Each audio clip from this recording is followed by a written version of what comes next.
We're going to fight this terrible ruling. We're going to take our case as far as it needs to go, including all the way up to the Supreme Court. This is a watered-down version of the first one. This is a watered-down version.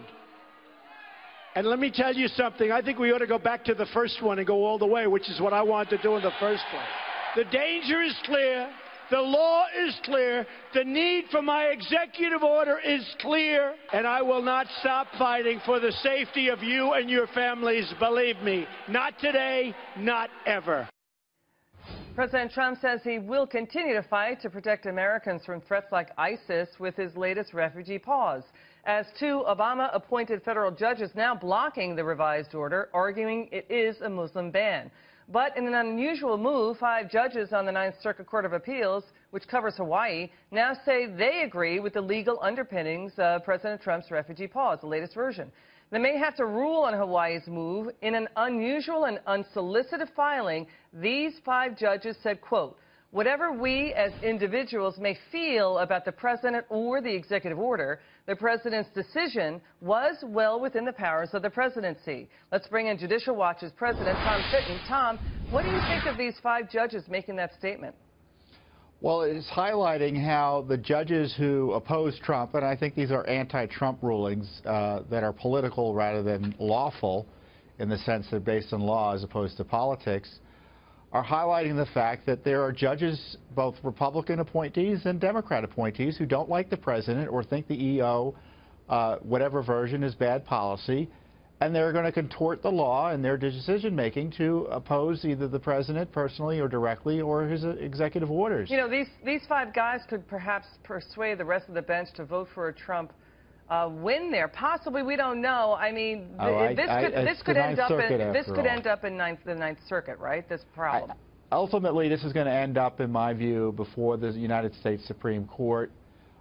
Presumably, you'll have Justice Gorsuch on the court by then in April or May, and it will be up to the court in the end to decide whether or not the judiciary, as, for instance, a U.S. District Court judge yesterday said, has the right to allow states and individuals who feel uncomfortable with the ruling or the Trump's executive order, whether that's enough to get them standing in court to shut down the president's efforts to make sure terrorists aren't coming into the country from states that are being torn apart and largely controlled by terrorist movements. Yeah, 300 refugees are being probed for potential terrorist ties by law enforcement. And, you know, today, Press Secretary Sean Spicer says the administration plans to appeal the block.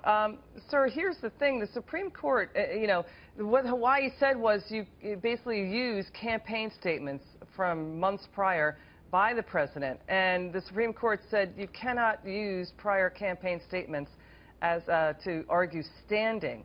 Isn't that an issue here? Well, you know, they're trying to suggest that President Trump's statements about a Muslim ban show that there was improper purpose behind the ban or the temporary pause in individuals coming from terrorist-controlled countries. And it's these judges that are equating being against Islamic terrorism with being against all Muslims, and that is not the case. President Trump has said it's difficult to tell who's good and who's bad, and we need to have better procedures in place to do that. So the idea that the courts are interfering in that process to keep our borders safe on behalf, literally on behalf of people who aren't U.S. citizens, who are abroad.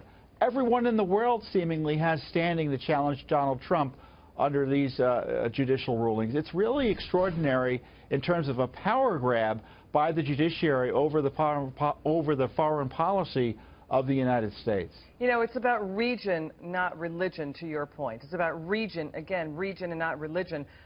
What if it's overturned? Could it backfire on Hawaii and Maryland if it is overturned? Well, you know, this is part of a leftist playbook here. There's a massive infrastructure on the left. You either got the state attorney generals like in Hawaii, Maryland, or Washington State, Democratic-controlled entities, with their allied groups on the left like the ACLU and such. And they're suing everywhere they can. They've got the capacity, they've got the money, they've got the resources to do it. And the Trump administration is fighting with one hand tied behind its back because it doesn't have its people in place in the Justice Department or in DHS or across the agencies And so it's a matter of whether the courts are going to start finally applying the law and stop allowing their anti-Trump bias to get in the way. Tom Fitton, always great to see you. Please come back soon.